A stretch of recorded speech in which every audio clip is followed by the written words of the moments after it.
Hey, Jonathan Sellers, CEO of Spark Outbound Sales Ignition Team here with you today. Today I want to talk a little bit about what does a comprehensive B2B Lead Gen program look like in 2019. And wanted to cover a few key components of that. So like, what do you need to be doing? What tactics or platforms do you need to be using? And also, what's your objective? So what are you using those platforms to do? And how does it all fit together? And so let's start with that aspect of it. So basically, any B2B lead gen program needs to be being able to generate leads now. So today, tomorrow, this week, next week, this month, you need to be able to generate leads. You also need to have plans in place where you know you're going to be able to, over the long term, maintain that. So you don't want to just invest in something where you can get a bunch of leads now, but you're not building anything or doing anything where you know 6 months from now these efforts that you're doing today are also going to pay off in some way. Intent-based, meaning there's people out there who in certain platforms are showing that they need your service. They're, maybe they're on Google searching for your service or product, or maybe they're communicating it on forums or social media, etc. So you need to be able to capture those people because those people are literally saying, I need your help. And then repetition. So you need to, as we know just from psychology of selling, we know that we have to reach people multiple times, and because they might be in a different part of the buyer's journey, they may not be ready to buy today. So we need to be able to do things that reach them over and over, different angles, different parts of your message, until they become ready to become one of your customers. So through all these next things that we're going to talk about, which are kind of components of your lead gen program, we have to evaluate where do they fit in that aspect of how are they working to get you leads? When can you expect leads from this piece of the puzzle? And are we covering all of those pieces? So first thing, to start off with any lead gen program today, when we take into account how do people want to buy, how do consumers want to engage with you, and consumers are businesses are consumers if you sell services to businesses, and so people want to be able to educate themselves. They want to be able to become comfortable with you and confident going into any business relationship. And so how can we most easily do that without talking to thousands and thousands of people is we can create content that positions our business in the minds or in the eyes of our prospects and explains to these prospects that we are a good fit for them, the reason why we're a good fit for them, how put into their mind how it will change their business, how it will help their business achieve their business's goals. And so it's important to keep in mind when creating content, especially, it's 2019, the way almost the entire internet and the world is moving is heavily in the direction of video and other more engaging bits of content, but you have to also keep in mind that different people consume different types of content. So just as you want to have a multi-platform approach for lead gen, you want to have multiple types of content that are a piece of that equation. So the starting point is have a solid website, at the least that's mobile responsive, so it no matter if people access it from their computer or their smartphone, that they're going to have a good user experience. They're going to be able to find your information. And then there's tons of types of content that you can create. So there's interactive content tools, there's all these different options, and there's more stuff coming up day by day, but at the least you want to be creating something like blog posts where you're creating written and hopefully visual content. So hopefully there's images, and potentially you could link your videos or your interactive content tools or other tools into the blog post, but some written format where people can read your information at their own pace. And then highly recommend video content at some level within your campaign, just because, you know, a lot of people, millions of people are watching more and more video. It's not going to stop. Google's pushing that. They own YouTube. Facebook is pushing that. Instagram's pushing that. Every major platform out there, LinkedIn is pushing that. So jump on the video train. Doesn't have to be a major production, but even something as simple as this. This is being recorded on cell phone camera and just a whiteboard in the background. So it's nothing major. We're not even editing this. It's just a straight single shot. But at the least, you want to, you know, written content, video content. If you want to do some designs and you know, take your design work next level, there's a lot of simple tools that you could also get a program like that going. Canva, there's a free option on Canva, Canva, and so they have a lot of templates. There's a lot of other editors similar to that where you can you know, upgrade your graphics and make that a part of your plan too. But at the least, written and video content should be a part of how you're explaining to people what makes you different right now.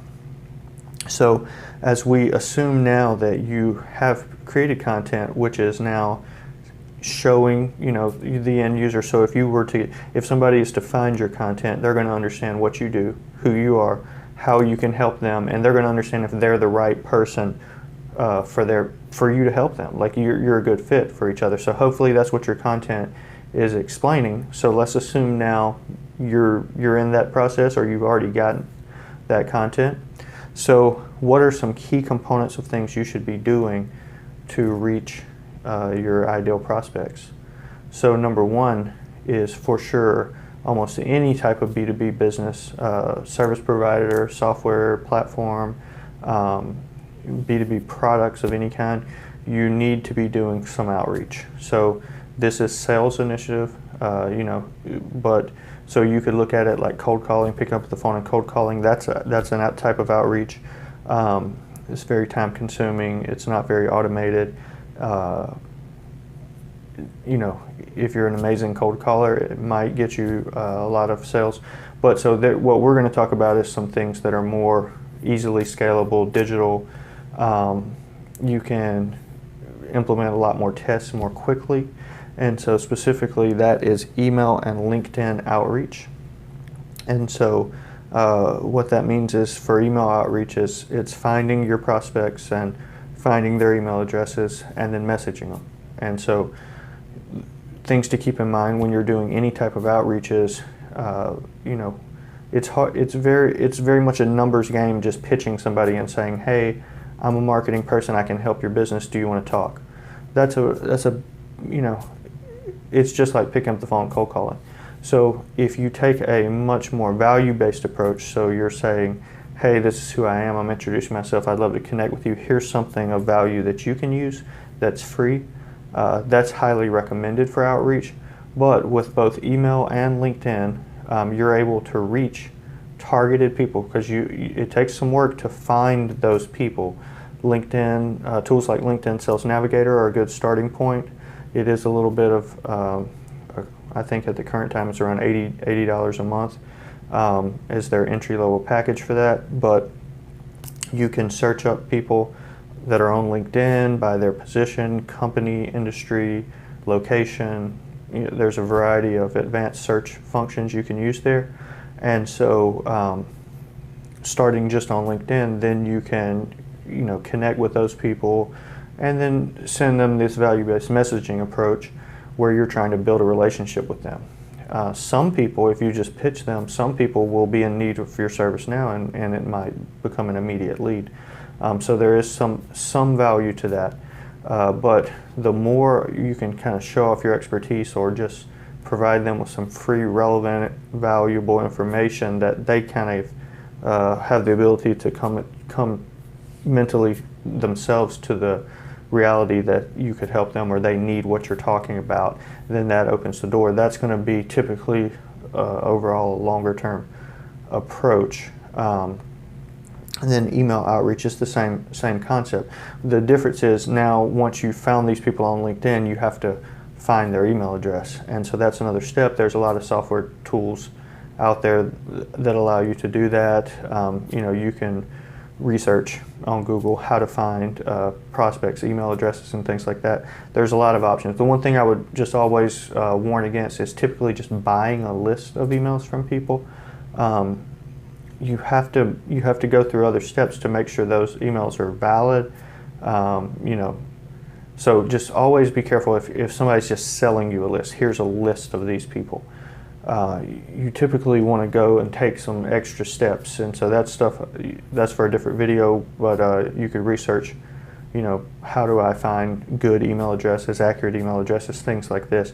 And there's tools out there that help you do it. They do have a cost, but it's worth it because you're not going to send 100 emails and 30 of them go, you get a message back that this email address doesn't exist, which hurts your email deliverability and things like that.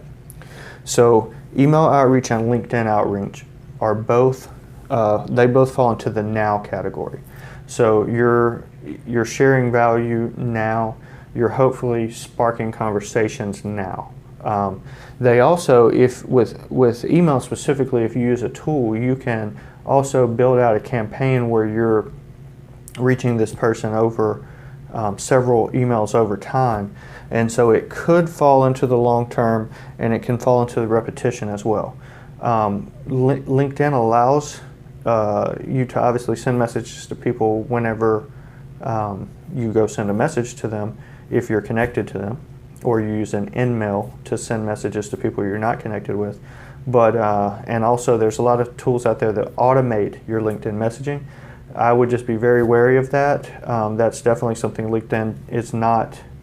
They do not want that, and so I would be worried that may end at some point, and people who are using those tools may end up in a bad position, maybe even losing their LinkedIn profile. So that's risky.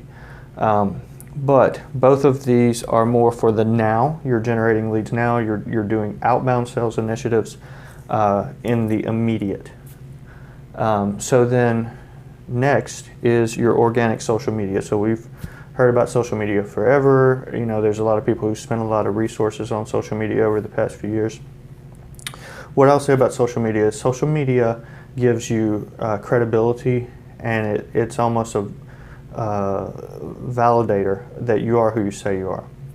So if you are outreaching or doing some of the other things we're going to talk about, and people go to look you up, right, and your website is sparse, doesn't have much information about what you do on it, it's a small website, and then they go to your social media, and you either don't have social media or you haven't posted on social media in a really long time, it causes a pause. So it's, is this an active company that really does what they say they do? Are they in business still? Things like that. So what I would say about social media is it's not that you have to have this massive campaign, but if you're creating blog posts and videos, and if you decide throw in a couple updated images and everything, just make sure that you're pushing that out on social media. And there's some free or relatively cheaper tools where you can schedule the posts. So maybe you spend one day a month, or have an employee or team member spend one day a month, and just schedule out something that fits within your content plan. So content that is showing people who you work with, how you help them, what your philosophy is around how you help them. Push that out. And so if I was going to choose, I would also not recommend that you go get on every social network. I would say Facebook, so I have abbreviations here, FB. Facebook is that's the starting point for just in general. People say, let's check out the Facebook. If you're going to spend a little more time, and so I'll just say at that, if you were only going to have one social network for your company, it would be Facebook right now. It doesn't mean you're going to have a whole bunch of followers, like people liking your page. That's hard to do, that costs money, but it's just regularly just keeping that message out there. So if people go to Facebook to validate and make sure you are who you say you are, and that you are doing this, that they're able to see that information. If you were going to spend more time and resources on social media for your company, the next two things that I would recommend are Instagram and LinkedIn. And so Instagram is easier to grow your business right now. LinkedIn is, because it's a business network, would be an obvious choice, but then I would put focus as the business development team, the executives, the leadership within their personal profiles is where I would really spend the time, because personal profiles get much more reach than a business page, but representing your business, your content, once again, that you're creating to show off who your business is, your leadership should be sharing that content and building that credibility and expertise. So once again, even just that may drive leads. If people are just connected to you and they see what you're saying, it may resonate with them. And it's passive. It's not even a sales initiative. It's organic. So the other major area where if I was, a comprehensive business-to-business lead gen program in 2019 should include digital advertising, and there's two reasons why. So when we look at, the time frames and why are we doing this, with organic social media, hopefully that's long term, and hopefully it's capturing that repetition if people are naturally seeing your posts. With the ads, what we're looking at is now and intent based, as well as repetition. And so that you do that with different types of ads. But the one thing I would like to pause and just emphasize right now is what I'm not saying is to go and have a massive budget for digital advertising. So you don't need to spend the majority of your budget necessarily on Google unless you've done research that suggests that, or on Facebook unless you've done research that suggests that. As well as LinkedIn is another ad option. But what I am saying is you should at the least be doing testing on very specific objectives. And what I mean by that is with Google ads, it's where people search on Google for something. And so what that's called when people are searching is they're showing their intent. By what they look for, they're showing you what they're trying to accomplish or what they're trying to figure out. And so certain keywords, when somebody searches for, best accountant in my city, they're probably looking for an accountant. If somebody is searching for digital marketing, they could be searching for anything related to digital marketing. But if somebody searches for a digital marketing agency focused in Google Ads, that's very specific. They're looking for a company that does Google Ads. And so to just understand that, the levels of intent, like we want to focus on the people when we're spending our budgets, we want to focus on people who are showing specific intent that they're looking to form a relationship with our company. And so that's specifically with Google. And so Facebook, you can target audiences. It's a little tougher for B2B businesses to target audiences on Facebook. So what I would really recommend is you use Facebook a little bit different. You could target an audience, and if you have good insight on what type of audience would be interested in especially if you have a software platform or a product, it's a little easier. But if you're a service provider, it can be difficult to hone in on people that actually could purchase your service, become your client. So the way we look at Facebook is typically for the repetition side of things, and that is for retargeting. So we use Facebook ads because the majority of people are on Facebook in general, and they may not go to Facebook to look for even anything related to their business, but they're on Facebook.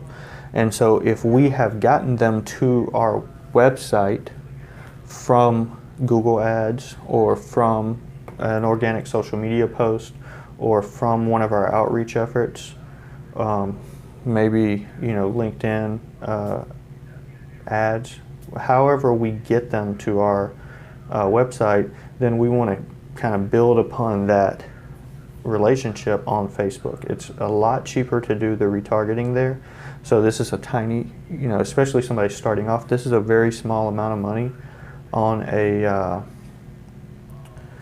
monthly basis to retarget your traffic if you have a lower level of traffic.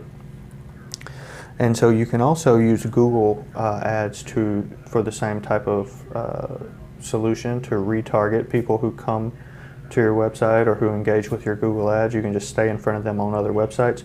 So you want to take advantage of that. And the reason why is you spent all this time and resources to build this content, to get in front of people, to find these lists, to do this networking and mining. You're spending time keeping your social media active, and now you're spending resources to get in front of people on ad platforms. So you want to maximize those efforts with retargeting and keep your messages in front of those people. And specifically, something that's really good to do with that side of things is to use video. So if somebody, for instance, searched that exact, very close search phrase for what your business does, came to your website, and they left, so they didn't fill out your form, there's a variety of reasons they could have done that. Maybe they're just not ready, is the simplest answer right now. Maybe they couldn't find exactly what they were looking for on your website at that time. But just say in this scenario, you actually have what they were looking for. So if you build video content to follow up on that, you can actually stay in front of them and provide that solution for them, or explain over, it's a lot easier to explain it through video. Typically for service providers, how you work or what you do. So you're able to get in front of them. They already have at least somewhat familiarity with your brand because they were on your website. So now you have this chance to build this relationship and stay in front of them. And so, like I mentioned, you can do that. That's how we use Facebook almost all the time. And then both Google and LinkedIn offer options as well. But we see that Facebook with the video is very powerful. And then, the Google retargeting is more a brand awareness thing, just keeping the brand in front of them, keeping the core message, because a lot of it's image-based. And LinkedIn, you can use, a variety of options there. It is a little more expensive, and so if I was going to just say, where would I start digital ads first, unless you've done research to indicate that LinkedIn should be that place for your business, I would start focusing on the intent side of things with Google, and then focusing on the repetition side of things with both Facebook and Google retargeting. And so if you put together this platform, this whole program can be built and maintained at a relatively reasonable cost. But the key is when you have these components that you're approaching it not from an all-in, I'm going to go all in and everything's 100,000 miles an hour right now. It's definitely a testing, an opportunity to be testing within all of these areas, testing content, testing types of content, making adjustments to your website, testing outreach strategies and messaging and targets. Which person at the company do you need to reach out to? Is email or LinkedIn getting better results? Which one's taking more effort? Organic social, same thing. You're testing approach, especially if you have an audience. Instagram and LinkedIn, you can theoretically build an audience relatively easily still. And so, how does your audience respond to your content? And that's a free, once you're posting that out, that's a free way to really test, is the content resonating? And then with digital ads, it's, like I say, I recommend starting small and very specific, and doing testing ad copy for search ads, testing, your landing page, where are you sending people if they click your ad, testing different retargeting strategies. So if somebody came to your site, which messages are you showing them after that? and until you figure it out. But the key to all of this is when you have something like this, so you have all these components going, then it's much easier to add additional components because you already have the foundation in place. And it's also much easier that once this starts consistently performing, you can then, with the advertising side of things specifically, you can spend more money and you get more results. And with the outreach side of things, you can send more messages. And theoretically, like once your messaging is sound and you're consistently generating the results you're looking for, you can always increase. But the key is that you need to be addressing this from multiple areas to protect your brand and to make sure that you are able to get leads now. You're building a program that's going to generate leads long term. You are covering the people who are showing intent in the market, and you're also able to stay in front of people, and as people may not be ready today, you have a chance to capture their business when they are ready because you're there. And so if this makes sense to you, I'd love to hear about it. Which of these are you doing, or have you not yet tried? And I'd love to answer any questions you have about this. And if you'd like to discuss how this could specifically work for your business, happy to do that as well. But otherwise, look forward to seeing you on the next video.